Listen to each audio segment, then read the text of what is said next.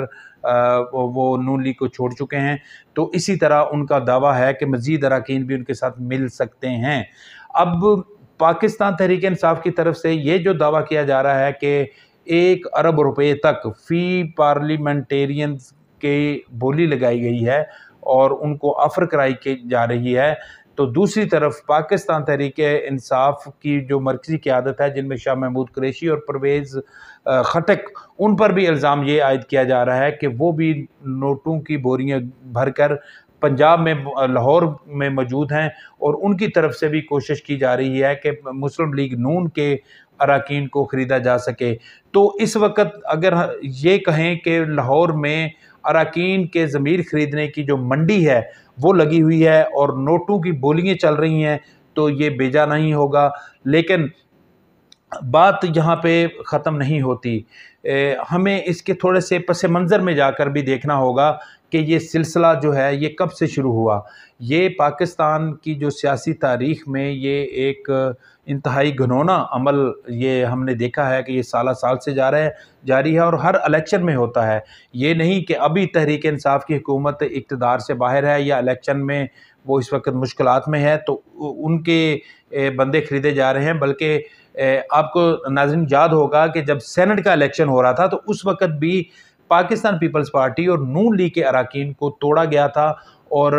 P T I جو اکثریت میں نہیں تھی انہوں نے اپنے امیدوار کو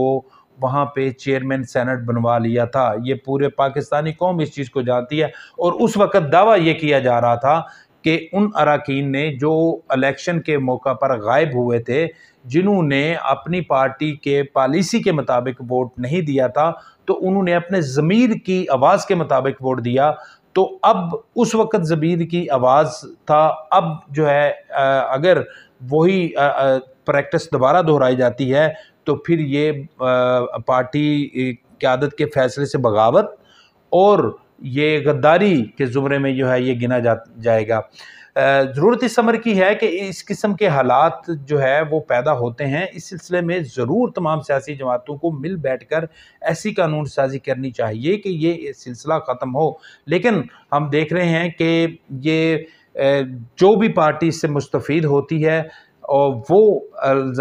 وہ دعویٰ یہ کرتی ہے کہ یہ ضمیر کی آواز کے مطابق ہوا ہے، اور جو ہار جاتی ہے جس کے اراکین ٹوٹتے ہیں وہ کہتے ہیں یہ غداری ہوئی ہے۔ تو لہٰذا پاکستان کی سیاست میں اس حوالے سے اگر ہم کہیں کہ کسی قسم کی کوئی اخلاقیات نہیں ہے تو وہ درست ہے۔ اب آگے بڑھتے ہیں تو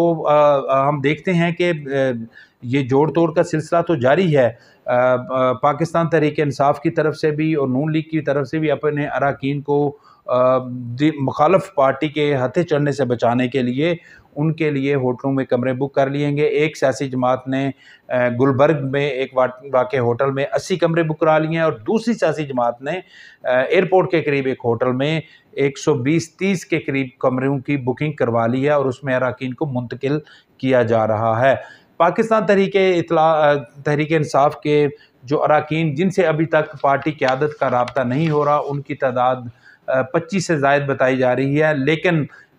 پی ٹی آئی کا دعویٰ یہ ہے کہ ان اراکین سے بھی رابطہ ہو جائے گا اور ان کو بھی ہم اپنے کیمپ میں لے آئیں گے۔ اب صورتحال کیا بنتی ہے؟ آئندہ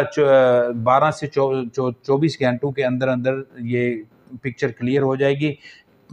جیسا کہ آپ جانتے ہیں کہ الیکشن کے آخری وقت تک اس قسم کی گیم جو ہے وہ گیم جو چینجنگ کا جو سلسلہ ہوتا ہے وہ چلتا رہتا ہے۔ لیکن ساتھ ہی ساتھ ہم نے یہ بھی دیکھنا ہے کہ وہ معتبر حلقے، وہ جو جن کو طاقت کا سرچشمہ کہا جاتا ہے ملک میں، یعنی کہ میری مراد ہے اسٹیبلشمنٹ کا اس سارے معاملے میں کیا رول رہا ہے، تو اس حوالے سے آج اسٹیبلشمنٹ کا ایک غیر رسمی اجلاس ہوا جس میں ان کی اہم شخصیات نے اس میں شریک ہوئیں، اور ان کی طرف سے جو سب سے جو بات جس پہ تشویش لاحق ہوئی وہ یہ تھی کہ اس وقت جو ملک میں سیاسی عدم استحکام کی صورتحال ہے، اس کی وجہ سے پورا ملک اور پوری قوم جو ہے وہ شدید بری طرح متاثر ہو رہی ہے۔ جیسا کہ ناظرین آپ جانتے ہیں کہ ڈالر مختصر 2 دنوں کے اندر اندر وہ آپ نے دیکھا کہ وہ 225 کی لائن بھی کراس کر چکا ہے۔ تو اب آنے والے دنوں میں بھی ہمیں کوئی سیاسی استحکام کے حوالے سے ایسی کوئی صورتحال نظر نہیں آ رہی کہ جو ڈالر کی اڑان ہے وہ رک جائے، اور ملک کی معیشت کے حوالے سے جو اس وقت جو خدشات لاحق ہیں ملکی سطح پر بھی اور انٹرنیشنل سطح پر بھی، وہ چمگوئیاں اور وہ جو خدشات ہیں وہ ختم ہو سکیں۔ تو لہٰذا اسٹیبلشمنٹ کی طرف سے بھی کوشش یہ کی جا رہی ہے، فیصلہ یہ ہوا ہے کہ وہ کوئی درمیانی رستہ نکالیں جس میں دونوں اطراف سے، یعنی کہ پاکستان تحریک انصاف اور مسلم لیگ نون اور ان کے اتحادیوں کو جو قابل قبول جو رستہ ہو اس پر لے کے آئیں، تاکہ ملک جو اس وقت سفر کر رہا ہے اس سے باہر نکلا جا سکے۔ ضرورت اس امر کی ہے کہ تمام سیاسی جماعتوں کو اسٹیبلشمنٹ کے دیے گئے اس فارمولے پر عمل ضرور کرنا چاہیے، لیکن ہم نے دیکھا ہے کہ جو بھی ضمنی الیکشن کے نتائج آئے ہیں اس کے بعد نون لیگ کی قیادت میں بھی یہ خدشات اور یہ تحفظات پائے جا رہے ہیں کہ اسٹیبلشمنٹ کا وہ پازیٹیو رول نہیں رہا۔ شاید اسٹیبلشمنٹ کے کچھ حلقوں کی طرف سے نون لیگ کو یہ قرار دیا گیا تھا کہ وہ اس ضمنی الیکشن میں حصہ لیں، ان کی سپورٹ کی جائے گی، لیکن ہم نے دیکھا کہ ان کی کہیں پہ بھی کوئی سپورٹ نہیں ہوئی، کیونکہ اگر اسٹیبلشمنٹ کی سپورٹ ہوتی تو پاکستان تحریک انصاف مطلوبہ جو اس وقت حاصل شدہ جو ان کی نشستیں ہیں وہ شاید حاصل نہ کر سکتی۔ تو اب مسلم لیگ نون کی طرف سے ہم نے دیکھا ہے کہ گزشتہ 2 روز سے اسٹیبلشمنٹ پہ بھی دبے لفظوں ان پہ حملے کیے جا رہے ہیں، اور یہ خواجہ سعد رفیق کی بھی طرف سے بھی اس حوالے سے کل گزشتہ روز پریس کانفرنس ہوئی۔ اس کے علاوہ وفاقی وزیر داخلہ کی طرف سے بھی یہ باتیں کی جا رہی ہیں، اور نون لیگ کی جو مرکزی قیادت ہے ان کی طرف سے نجی محفلوں میں بھی یہ باتیں بالکل واضح اور کلیئرلی جو ہے وہ اعلان کی جا رہی ہیں کہ اسٹیبلشمنٹ نے ہمارے ساتھ دھوکہ کیا ہے، کیونکہ انہوں نے ہم سے مشکل فیصلے کروائے، ہم سے IMF کا ایگریمنٹ کروایا اور ہمیں کہا کہ مشکل فیصلے کریں، ہم آپ کے ساتھ ہیں۔ تو یہ سارا کچھ جب ہم نے کر لیا تو پھر ان نے ہمیں الیکشن میں دھکیل دیا، اور الیکشن میں پھر جو رزلٹ ہیں وہ سب کے سامنے ہیں، اور پھر وہ جو نیوٹرل تھے وہ واقعی نیوٹرل بن گئے، اور نون لیگ جو مشکل فیصلے کرنے سے پہلے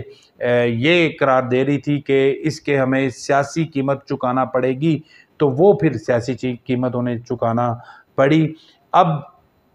جو صورتحال یہ ہے کہ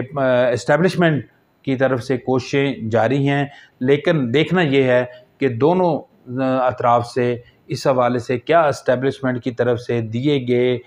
جو آفرز ہیں اس پر امپلیمنٹ ہوتا ہے۔ اس حوالے سے جو پاکستان تحریک انصاف کی طرف سے لگ یہ رہا ہے کہ ان کے معاملات طے ہو چکے ہیں، کیونکہ وفاقی جو سابق وزیر داخلہ شیخ رشید ہیں ان کی طرف سے واضح اور کلیئرلی کہا گیا ہے کہ عمران خان نے ہمیں اسٹیبلشمنٹ کے خلاف بات کرنے سے روک دیا ہے۔ تو یہ بات کلیئر ہوتی ہے کہ فی الوقت شاید پاکستان تحریک انصاف اسٹیبلشمنٹ کے خلاف بات نہ کریں، اور وہ اس وقت شاید اس آفر کے انتظار میں ہے کہ جو ان کی طرف سے آئے۔ اس حوالے سے مزید کوئی جو بھی اپڈیٹس ہوں گی ناظرین آپ کے سامنے رکھی جائے گی۔ اب تک کے لیے مجھے اجازت دیں، اللہ حافظ۔